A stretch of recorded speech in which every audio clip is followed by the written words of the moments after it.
ওসমান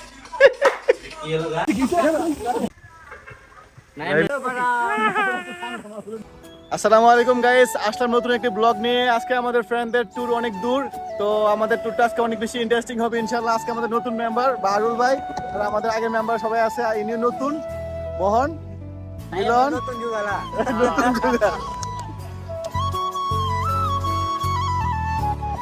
বন্ধুরা, এটা ছিল আমার দেশ থেকে আসার পর আমার সেই পুরনো টিমের সাথে প্রথম ট্যুর। তো এই ট্যুরটা অনেক বেশি মজা হয়েছিল। দেখেন কীভাবে লাফালাফি করতেছি আমরা। আকাশের ভিউটা অসাধারণ ছিল। এটা হলো বুকিত তিঙ্গি, ক্যামেরন হাইল্যান্ডের পাশে একটা খুবই পপুলার একটা জায়গা, ফ্রান্স ভিলেজ। অনেক সুন্দর ছিল জায়গাটা, মাশাআল্লাহ। অনেক মনোমুগ্ধকর দৃশ্য, যা দেখলে এখানে গেলে অনেকটা ফ্রান্সের মতো ফিলিংস আসে। যদি আমি কখনো ফ্রান্স যাই নাই, তারপরে ফ্রান্সের একটা ফিলিংস পাইছি এখানে যাইয়া, যে কতটা সুন্দর হতে পারে। মানুষের তৈরি সৌন্দর্য দেখি যদি অতটা বিমোহিত হই, তাহলে আল্লাহ তাআলা না কত সুন্দর, মাশাআল্লাহ। আর ওইখানের যেই সিস্টেমগুলো, তো সব কিছু আমার কাছে অনেক ভালো লাগে। বাচ্চাদের জন্য এই গাড়িটা, বাচ্চারা এটার মধ্যে করে পুরোটা ঘুরতে পারে, পুরোটা এরিয়া, কারণ বাচ্চারা অনেকটা হাঁটতে অনেকটা কষ্ট হবে। এটা যদিও আমার কাছে ছোটো মনে হয়েছে, কিন্তু এটা কিন্তু আসলে অতটা ছোটো কিন্তু না। সবাই কিন্তু অনেক ফুরফুরের মধ্যে ছিল, সবাই অনেক এনজয় করতেছিলাম আমরা। জায়গাটা অনেক সুন্দর হওয়াতে মনটাও অনেক ভালো হয়ে যায়, তার জন্য আমরা অনেক বেশি এনজয় করি। এটা হলো ছাদ থেকে একটু ভিউ নিলাম, তারপর নিচ থেকে একটু ভিউ নিলাম। নিচের ভিউটা এখানে দেখেন অনেকগুলো হোটেল রয়েছে, খাবারের হোটেল, আশেপাশে বাচ্চাদের খেলনার জায়গা রয়েছে। তো সবচেয়ে বেশি ভালো লাগছে আমার এই জায়গাটা, যেই ভিউটা, যে লোকেশনটা, তাকে ইউজ করে যেভাবে তারা তৈরি করছে, তাদের আর্কিটেকচারটা দেখে আমি অনেক অবাক হয়ে যাই। ওরা উপর থেকে আমাকে ঝুম করতেছিল ওদের ক্যামেরা থেকে, তখন আমিও আমার মোবাইল থেকে ওদেরকে ঝুম করে দেখার চেষ্টা করতেছিলাম। তো এই বিষয়টা আমার কাছে খুবই ইন্টারেস্টিং লাগতেছিল তখন, যে দুজনে একই কাজ করতেছি, অনেক মজা করতেছিলাম তখন আমরা। এটা হলো আমরা এখন পাহাড়ের দুর্গম পথ বেয়ে যাচ্ছি, অনেকগুলো সিঁড়ি হয়ে আসছি। আসলে সবাই মোটামুটি ক্লান্ত আমরা। তো এই ক্লান্তির মাঝে একটা বাচ্চা দেখলাম সামনে, ওই বাচ্চাটাকে দেখে আমরা মানসিক শক্তি এবং শারীরিক শক্তি আমাদের অনেক বৃদ্ধি হয়ে গেছে। সাদুল ভাই অনেক খুশি আজকে এই বাচ্চাটা দেখা, উনি ভাবতেছে যদি আমাকে বাচ্চা লাগতো এরকম। আজকে কিন্তু রহিমের পথ মেরে দেবো। ঠিক আছে ঠিক আছে, বাচ্চাটা দেখতে পাচ্ছেন আপনারা? বাচ্চা মারা যেতে না, বাচ্চার মারে দেখা যাবে না। তারপর জাপান বিলে আমরা যাই, দেখেন কি মজা করতেছি পোলাপানের সাথে। এই যে কি হচ্ছে, আমিও আসছি। দেখেন ওরে মাছ দেখে এত সুখ। নাও একটু পানি খাও, অনেক গরম পড়ছে, তোমার একটু পানি দিলাম, ঠান্ডা হও, গরম পড়ছে অনেক। দেখছো মামুর বেটা আপনারা কি করতেছে। যাক, যাই করছে, আমিও আছি।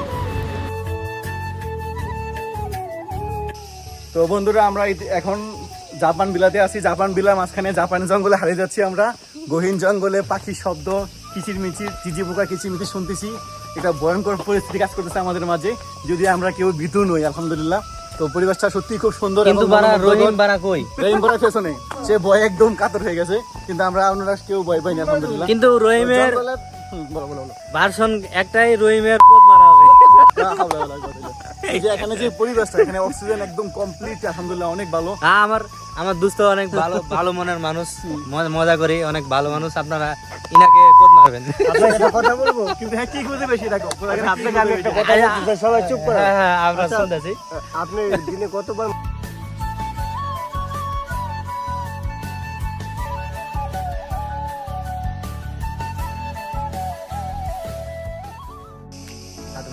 তো আমরা জঙ্গলে আছি, রহিম ভাই আমাদের কিছু বলবে। আমরা এখন নেটওয়ার্কের বাইরে আছি, গহীন জঙ্গলে আছি। এখন দেখতে পাচ্ছি আশেপাশে রাসেল ভাইবা থাকতে পারে, সবাই সাবধান হন। এখন আমরা নেটওয়ার্কের বাইরে চলে গেছি, কিভাবে আমরা হারিয়ে গেছি। এখন আমরা পথ খুঁজে পাচ্ছি না। আপনারা দয়া করে গাইস পথটা চিনে আমাদের কিন্তু পথ মারা প্রবলেম।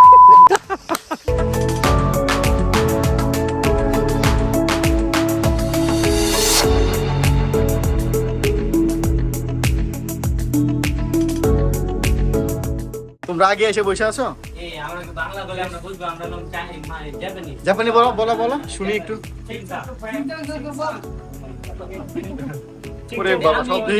শব্দই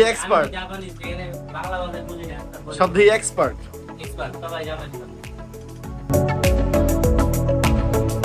অনেকগুলো রং বেরঙের মাছ দেখে ভাবলাম একটু আইসক্রিম দিই। মাছগুলো অনেক ক্ষুধার্ত ছিল, তাই আইসক্রিমটা খেয়ে নিল। দেখে খুব অবাক হলাম যে মাছগুলো অনেক ক্ষুধার্ত। তবে আমি আরো বেশি অবাক হই রাহিমের আইসক্রিম খাওয়া দেখে।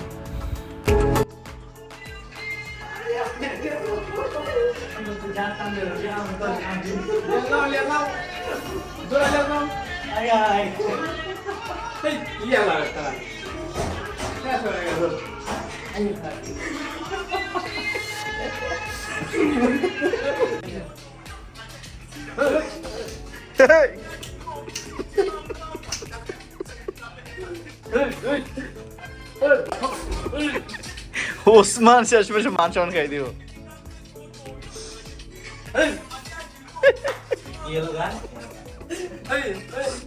আসসালামু আলাইকুম। আমাদের 2023-এর পরে 2024 সালের জুলাই মাসে এসে আমাদের অনেক দিন পর আমাদের সেই বিখ্যাত টুর্নামেন্ট শুরু হয়েছে, যে আমাদের সেই 4 বিখ্যাত খেলোয়াড়।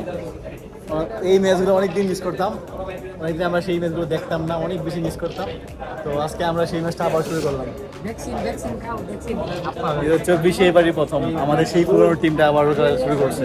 তাও আবার কোথায়? বিখ্যাত আলুশের বুটিক বিন্দানে। আবার কোথায় জানেন? বিখ্যাত খাবার ঘর তুষারগড়। জি ভাই, 23 সালে দিয়ে গেছিলাম কোম্পানি।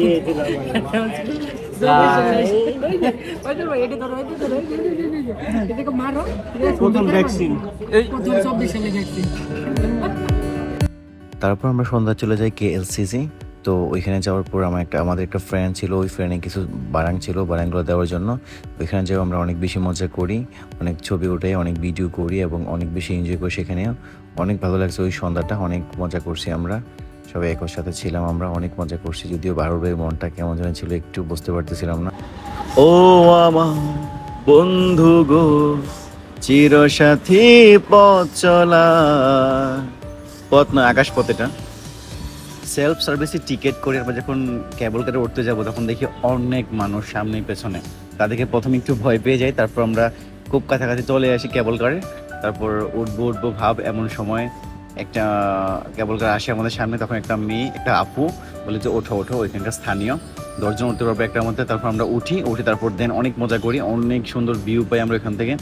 আসলে সত্যি আমি সেকেন্ড টাইম উঠি ওই দিন, তো অনেক বেশি ভালো লাগছিল আমার কাছে ওই দৃশ্যগুলো, কারণ আকাশ সব কিছু মিলিয়ে অনেক সুন্দর একটা ভিউ আসে। দেখেন সবাই কতটা মুডে থাকলে এরকম করতে পারে। তো নিচ থেকে উপর থেকে নিচে যে ভিউগুলো আসতো, কখনো নিচে না কখনো উপর, তারপর যাই আমরা ভিতরে চলে যাই। বাইরে ঘোরাঘুরি করার পর ভিতরের দৃশ্যটা ছিল আরও বেশি সুন্দর, এত লাইটিং ছিল যা মানে রাতের মতো লাগতেছিল ভিউগুলা। তারপরেও মানে লাইটিংগুলোর কারণে অনেক সুন্দর লাগতেছিল ভিউটা। এটা হলো জ্ঞানতেন হাইল্যান্ডের ভিতরের দৃশ্য। এটা হলো একটা অডিটোরিয়াম, মানে একটা বড় বিল্ডিং এর মধ্যে। দেখেন মানুষের সৃষ্টি, আলাদা সৃষ্টি কত না সুন্দর হতে পারে যদি মানুষ এরকমটাই করতে পারে। মাশাআল্লাহ, মানুষ আল্লাহ তাআলাকে কি একটু পরিমাণে বুদ্ধি দেওয়াতে মানুষ অনেক কিছু করে ফেলতেছে আমরা, আলহামদুলিল্লাহ। তো দেখেন আল্লাহ তাআলা কত মহান। আমিও চলে আসছি ক্যামেরার সামনে, আর কতক্ষণ ভিডিও করবো। হ্যাঁ, সবাইকে অনেক ভিডিও করছি, তারপর চলে যাই আমরা আরো ভিতরে। দেখেন কত সুন্দর পরিবেশটা, দেখতে থাকেন।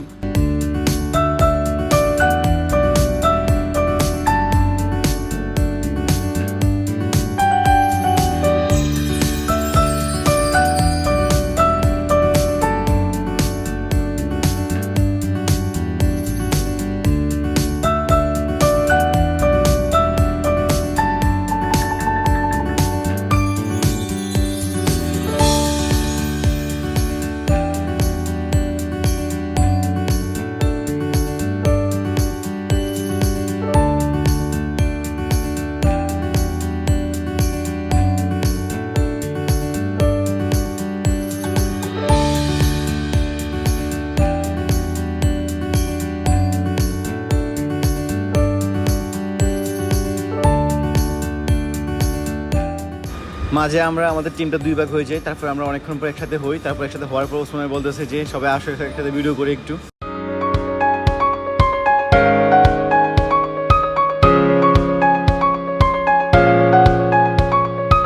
সবাই দিয়ে ভালো প্রস্তুত করছে। তুমি এটা কি প্রস্তুত ভাই? ভালো করে প্রস্তুত যদি হয় এইভাবে স্টাইল করে, এভাবে করতে হয়। সামনে সাহেব লাগাও, চুলো ঠিক করো, ভালো করে লাগাও।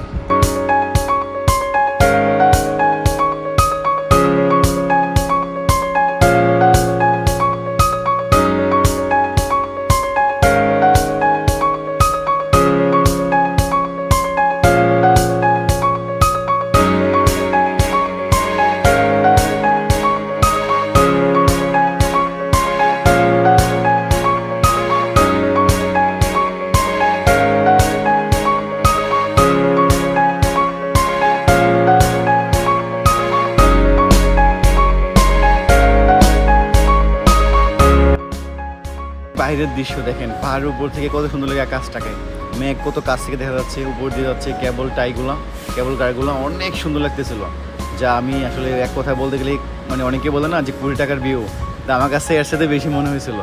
মাশাআল্লাহ কত সুন্দর দেখেন, ধোঁয়া লাগতেছে পাহাড় নিচের অংশ, তাও একদম মাটি দেখা যাচ্ছে না, কিন্তু এটা কিন্তু পাহাড়ির একটা অংশ, তার মানে কতটুকু উপরে আছে আমরা বুঝেন। অনেক সুন্দর লাগছিল মাশাআল্লাহ, অনেক সুন্দর ভিউ পাচ্ছিলাম। সাজেকে একটা ফিলিং, সাজেকের সে তো মনে হয় বেড়া লাগতেছিল আমার কাছে তখন, বলতে পারি না কারণ সাজেক কখনো যাওয়া হয়নি আমার, তো অনেক ভালো লাগছিল আলহামদুলিল্লাহ আমার কাছে।